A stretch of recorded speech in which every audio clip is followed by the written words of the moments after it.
இது இங்கே வந்து வச்சது ஒரு 2-3 காரணம்.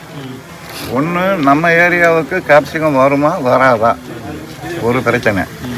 ரெண்டாவது தடவை வந்து இதுக்கு அந்த காலத்துலேருந்து இந்த காலம் வரைக்கும் கேப்சிகம் வச்சுக்கிட்டு போகிறவங்க இப்போ இவங்க ஒசூர்லேருந்து வந்திருக்காங்க. இவங்க தான் கேப்சிகம் நிறையா அங்கே விவசாயம் பண்ணுறது இவங்க தான்.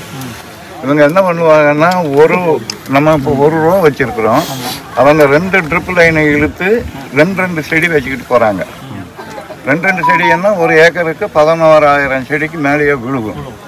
13,000 சொல்லலாம். ஒரு செடியினுடைய விலை 10 ரூபா. நமக்கு இங்கே டிரான்ஸ்போர்ட்டோட வந்து சேர்ந்தோம்னா 10 ரூபா ஆகுது. அப்போ 1,30,000 ரூபா வெறும் செடிக்கு மாத்திரம் கொடுக்குறாங்க. இதை நம்மளால் என்ன பண்ண முடியுங்கிறதுக்கு இங்கே எல்லாமே நடக்கிறது எல்லாமே ரிசர்ச் தான். அது யாரையும் நம்ம குறை சொல்கிறதுக்கு இல்லை. அவங்க அந்த மாதிரி பண்ணாங்க, நான் இந்த மாதிரி பண்ணேன், நான் கட்டிக்காரன் அவன் கட்டிக்காராங்கிற பேச்சு இங்கே இடமே இல்லை.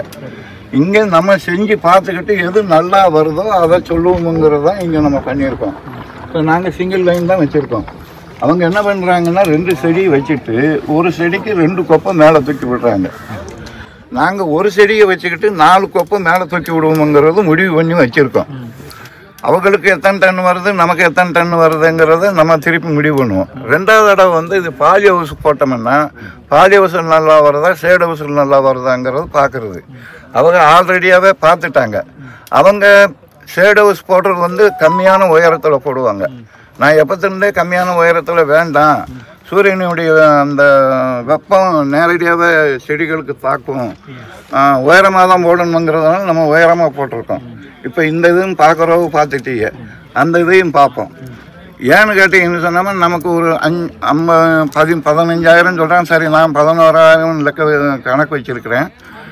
11,000 செடினா 5,000 செடி போக 6,000 செடி மிஞ்சி போச்சு. 60,000 ரூபா இதிலே மிஞ்சி போகணுன்ட்டு இவங்க நல்லா முன்னாடி இருந்து பண்ணி ஒரு தைரியம் வந்திருக்குது. எவ்வளோ வேணுமா செலவு பண்ணிக்கிடுவான். நம்ம ஆளுங்க இங்கே இருக்கிறவன் 350 ரூபாய்க்கு 250 ரூபாய்க்கு மருந்து எங்கேயாவது கிடைக்கிது, அதை வாங்கி அடிச்சுக்கிடுவோம்னு எண்ணத்தில் இருக்கிறவங்க. இவங்களுக்கு தக்கன நம்ம பண்ணிக்கிட்டு அவங்க வழிக்கு கொண்டு வரணுங்கிறதுக்கு தான் இங்கே வச்சுருக்கோம். இது வந்து பாலி ஹவுஸ் போடுறதுக்கு வந்து ரேட்டு ஜாஸ்தி. எவ்வளோ ஆகும் சார்? ஒரு ஏக்கருக்கு ஒரு 36 ஆகிடும். ஆமாம், 36 லட்சம் சப்சிடி இப்போ இல்லை சார். சப்சிடி இப்போ இல்லை.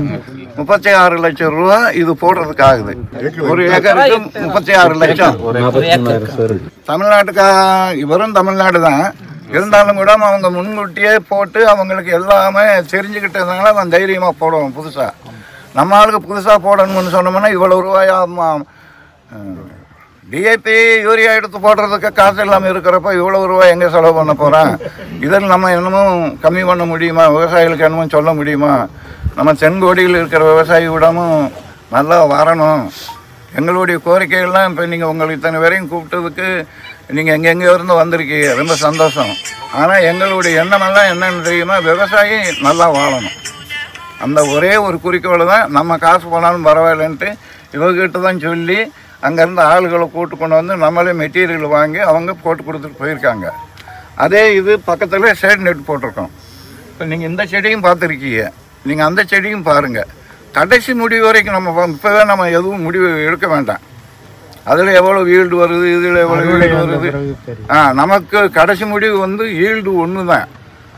செடி நல்லா இருக்குது, உயரமாக வளர்ந்துருச்சு, அகலமாக போயிடுச்சுங்கிறது சமாச்சாரமே வேண்டாம். நமக்கு வேணுங்கிறது எத்தனை டன்னு வந்தது, அந்த டன் இவங்க செஞ்சவங்க இவங்க சொன்ன மாதிரி ஒரு 50 டன்னு நமக்கு வந்துருச்சுன்னு வச்சுக்கோங்க. அப்போ நம்ம இவங்களை விட ஜெயிச்ச மாதிரி. வரலன்னு வச்சுக்கோங்க, அவங்ககிட்ட சரண்டர் ஆகிட்டு அப்போ உங்கள் வழியே நாங்கள் வந்துடுறோம்னு போயிட வேண்டியதுதான். இல்லை சார், நீங்கள் தான் நாங்கங்கிறது இப்போ முடிவு பண்ண வேண்டாம், பின்னாடி முடிவு பண்ணுவோம். இல்லை, உங்களுக்கு தெரியுங்கல்ல நீங்கள் போட்டதுக்கும் இப்போ நல்ல செட்டிங் இருக்கு. ஏன்னா இவங்களுக்கு வந்து கொஞ்சம் டிஸ்டன்ஸா வச்சிருக்காங்க. நம்மளது வந்து காற்றோட்டம் இருக்கு. இல்ல காத்தோட்டம்ங்கிறது இல்லை, அது சயின்ஸ். நீ உடனே காத்தோட்டம் சரி, இப்படி ஏதாவது ஒன்று குறுக்கு மறுக்கு பேசினா தான் நம்மளுக்கு ஒரு விஷயம் வரும். ஏன்னா எதுக்கு அந்த செடி வளருது? இவங்க என்ன பண்ணியிருக்காங்க, இவங்க தோட்டத்துக்கெல்லாம் போனோம்னா என் கையெடுப்புக்கு மேலே போயிடும். அங்கே ஒருத்தர் ஒரு டாக்டரு அந்த இதை தொட்டுருச்சு, ஏனியை போட்டு காயப்படுங்கிறாங்க, ஏனியை போட்டு மருந்து அடிக்கிறாங்க.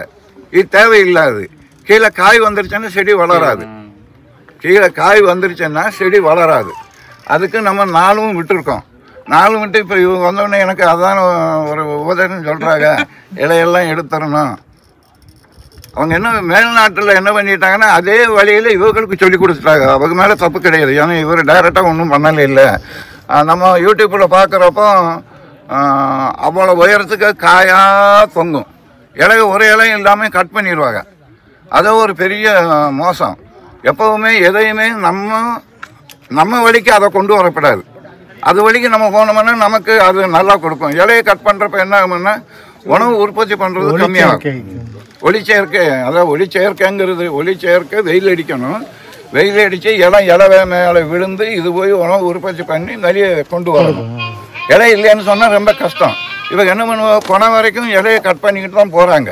நீங்கள் பார்த்தீங்கன்னா யூடியூப்பில் வந்து வெறும் தண்டு மாத்திரம் தான் தெரியும். மேலே கொஞ்சம் தூரம் இலை இருக்கும், அப்புறம் காய் இருக்கும். இங்கே நம்ம அப்படி கிடையாது. முதல்ல இருந்தோம் அது அதாவது ஊற்றுக்கிடுவோம். இப்போ நான் அந்த காலத்தில் நல்லா கண்டங்கரையின்னு முடியை வச்சுக்கிட்டு இவ்வளோ தண்டியில் இருந்தேன். வயசாகி போச்சு, அது பாட்டில் வெள்ளையாகி போச்சு. அது மாதிரி அது செடியும் அதான் ஊற்றுக்கிடுவோம். ஊற்றுக்கிடுற இலையத்தான் நம்ம எடுத்துக்கிடணுமே தவிர பச்சையாக இருக்கிற இலையை வெட்டப்படாதுங்கிறது எங்களுடைய குறிக்கோள். அதுதான் இங்கே நம்ம பண்ணிக்கிட்டு இருக்கோம். 2வது தடவை நம்மெல்லாம் என்ன பண்ணுறாங்க, களைகளை வெட்டணும்னு சொன்னோம்னா, இல்லை மருந்து அடிக்கணும்னா எவனையாவது ஒருத்தனை பிடிக்கணும், அவனுக்கு 800 ரூபா 1000 ரூபா அந்த மாதிரி கொடுத்துடணும்.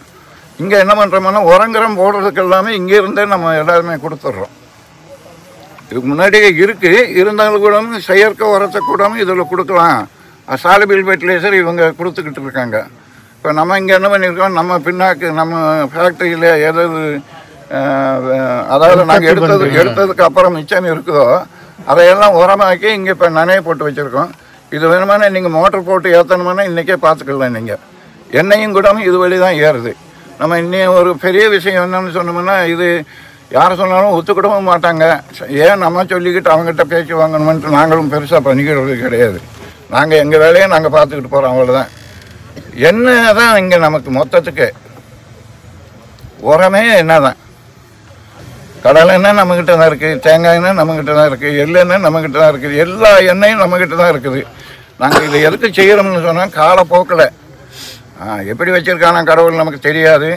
போகிறதுக்குள்ளே காலப்போக்கில் இவன் தோட்டத்திலே ஏதாவது என்ன வெள்ளாமை வைக்க போகிறானோ அந்த வெள்ளாமையை கொஞ்சோண்டு வச்சுக்கிட வேண்டியது. அதிலே எடுத்துக்கிட்டு நம்ம சொல்கிற பிரகாரம் செஞ்சுக்கிட்டாங்கன்னு சொன்னோம்னா அதுதான் உரம். ஒருத்தங்கிட்ட போய் கையேஞ்சிக்கிட்டு இருக்கப்படாதுங்கிறது தான் எங்களுடைய கொள்கையும். விவசாயி மற்றவனுக்கு கொடுக்கறது தான். இவன் கை தான் மேலே இருக்கணும், வாங்கிக்கிட்டுறவங்க கீழே இருக்கணும். எல்லாரும் வாங்கிக்கிட்டுறவங்க தான், நம்ம தான் கொடுக்குறவங்க. அதனால் நான் என்ன சொல்கிறேன்னா, உங்கள் நிலத்திலே நீங்களே பயிர் பண்ணிக்கிடணும், அதையே உரமாக்கிடணும், அதவே பூச்சி மருந்து ஆக்கிடணுங்கிறது தான் எங்களுடைய கொள்கை. இப்போ நாங்கள் பண்ணுறதெல்லாம் பூச்சி மருந்தெல்லாம் செயற்கை முறையில் உள்ளது தான், ஒன்றும் ரசாயனம் கிடையவே கிடையாது. இது ஒரு பெரிய மகத்தான சாதனை. இது எப்படி அதான் சரி மகாபாரதத்தில் சொன்னாலும் கூட கஷ்டப்படுறப்ப கிருஷ்ண பரமாத்மா வந்து காப்பாற்று வரேன்னு சொன்னாங்கல்ல. நம்ம கிருஷ்ண பரமாத்மாலாம் ஒன்றும் கிடையாது. இருந்தாலும் கூட கடவுள் நமக்கு ஒரு மைண்டை கொடுத்து சரி இப்படி செஞ்சுக்கோன்னு சொல்லியிருப்பாங்க கூட இருக்கு. அதனால நம்ம அந்த மாதிரி பண்ணிக்கிட்டு போகிறோம். இங்கே எல்லாமே இயற்கையில் தான், ஒரு கெமிக்கலும் கிடையாது. இப்போ இது இவ்வளோ தூரம் வருதுன்னு சொன்னால் இவங்களுக்கு கூட நாங்கள் கெமிக்கல் தான் கொடுக்குறோம். ஆமாம் சார், நல்லா தான் இருக்குது, நம்மளும் நல்லா தான் இருக்குது. ஆனால் கெமிக்கல் ஃபுல்லாக அடிப்பாங்க. நாங்களும் கெமிக்கல் பண்ணுறோம், இல்லைன்னு சொல்லலை. நம்மளால் சரி இவர்கிட்ட கொடுத்து நாங்கள் ஆர்கானிக் கொடுத்து இவர் வெள்ளாமை போச்சுன்னு வச்சுக்கோங்க, என்ன சார் அப்படியம்மா எதுக்கு வந்தது நம்ம தோட்டம், நீங்கள் உங்கள் பாணியில் இருங்க. ஆமாம், பாணியில் இல்லை போனால் ஏன் இதுவும் போகும், இவன் இது போகாது. இல்லை நம்மளால மற்றவன் இல்லை, நம்மளது நல்லதாக இருக்குது. நம்ம சார் வந்திருக்காங்க நிறைய வாட்டி, சார் தான் அடித்தோம், நல்லதாக இருக்குது. சொல்கிறேன். பட் எங்களுக்கும் அங்கே டெம்பரேச்சர் பார்க்கணும், அதுக்கு தான் நாம் பார்த்துட்டு இருக்கோம். உள்ள நம்மளது வந்து என்ன கொஞ்சம் கூலிங் இருக்குது. கூலிங்கு நம்மளும் பண்ணிக்கிடுவோம். நாங்கள் இப்போ அங்கே ஏர் கூலர் வச்சுருக்கோம்ல, அந்த ஏர் கூலர் இங்கே ஆனால் இன்னும் எதுவும் முடிவு ஆகலை. நான் என்ன சொல்கிறேன்னு, நம்ம வெள்ளாமை வைக்கிறது கடைசி முடிவு ஆனால் தான் இந்த வருஷம் நம்ம என்னென்ன பண்ணோம், என்னென்ன தப்பு நடந்திருக்கு, அந்த தப்பை எப்போ சரி பண்ணிக்கிறதுங்கிறது பண்ண முடியுமோ தவிர இப்போ ஒன்றும் நம்ம சொல்கிறதுக்கு இல்லை. செடி இருக்குது, அவ்வளோதான், பார்த்துக்கிட்டு போவோம்.